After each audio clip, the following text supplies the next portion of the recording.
যি স্নেহ ৰাইজৰ সত্য প্ৰতি থকা যিবোৰ শ্ৰদ্ধা কিন্তু আমাৰ অনবৰতে কাণত পৰি আছিলে। কিন্তু এইবাৰ আহি আমি দেখিছোঁ চাক্ষুষভাৱে সঁচাকৈ এই অঞ্চলৰ ৰাইজৰ হৃদয়ত প্ৰত্যেকৰে হৃদয়ৰ মাজত আধ্যাত্মিক ভাৱটো সঞ্চাৰিত হৈ আছে। আৰু এই আধ্যাত্মিক ভাৱেহে আচলতে মানুহক শান্তি দিব পাৰে। এই আধ্যাত্মিক ভাৱেহে আচলতে মানুহক অৰ্থত উন্নতিৰ পথেৰে লৈ যাব পাৰে।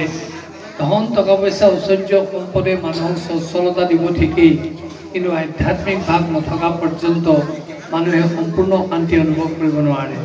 কিন্তু আমি দেখা পাইছোঁ এই অঞ্চলৰ ৰাইজ শান্তিৰ অধিকাৰী, যিহেতু হৃদয়ৰ মাজত আধ্যাত্মিকতা আছে। আৰু আমাৰ ক'বলৈ মন গৈছে আপোনালোকৰ এই আধ্যাত্মিকতা থকা পৰ্যন্ত আপোনালোকৰ মাজত থকা যিটো ঐক্য সম্প্ৰীতিৰ সমাজ, এই সমাজখনৰ কেতিয়াও মৃত্যু হ'ব নোৱাৰে। এই সমাজখন সদায় জীয়াই থাকিব, সমাজখন জিলিকি থাকিব আৰু আপোনালোকক সদায় এইদৰে সুখ শান্তি অনুভৱ কৰিব। আমি আহি কথা পাতিছোঁ আপোনালোকৰ কাৰ্যসূচীৰ সম্পৰ্কত। অহা কালিলৈ যি কাৰ্যসূচী আছে আমি সম্পূৰ্ণ পালন কৰিম। পৰহিলৈ যি আছে দিনটোত আমি তাকো পালন কৰিম।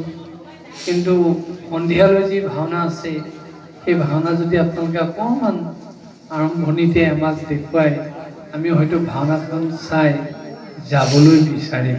কাৰণ তাৰ পিছদিনাখনেই এটা ডাঙৰ কাৰ্যসূচী আছে, ইয়াৰ পৰা প্ৰায় 7-8 ঘণ্টাৰ দূৰত। সেইকাৰণে আমি অকণমান আগদিনাখন আগবাঢ়ি থাকিলে অকণমান চমু হ'ব। যদি ৰাইজে অসুবিধা নাপায় ঠিক 5-6টা বজাৰ ভিতৰতে ভাওনাখন আৰম্ভ কৰিব লাগিব। আমি কমেও 1 ঘণ্টা 1.5 ঘণ্টা থাকিব পাৰিম। আৰু ভাওনা চোৱাৰ পিছত আমি গোটেইখন সম্পূৰ্ণ নকৰিলেও অকণমান ভাওনা চাই আমি যাম।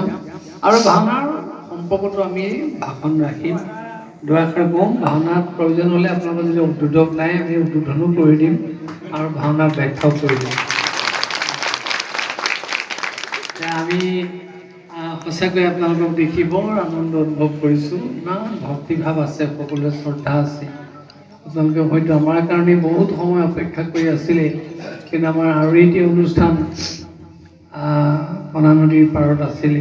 সেই অনুষ্ঠানটো কৰি অহাৰ কাৰণে অকণমান সময় পলম হৈছে। গতিকে সেয়ে আমি যদি অনিচ্ছাকৃতভাৱে আপোনালোকৰ ওচৰত কিবা অপৰাধ কৰিছোঁ আপোনালোকে মাৰ্জনা কৰিব। আৰু আমি আপোনালোকক এই 3টা দিন সম্পূৰ্ণ পাম, কথা পাতিম, ভাৱৰ আদান প্ৰদান কৰিম।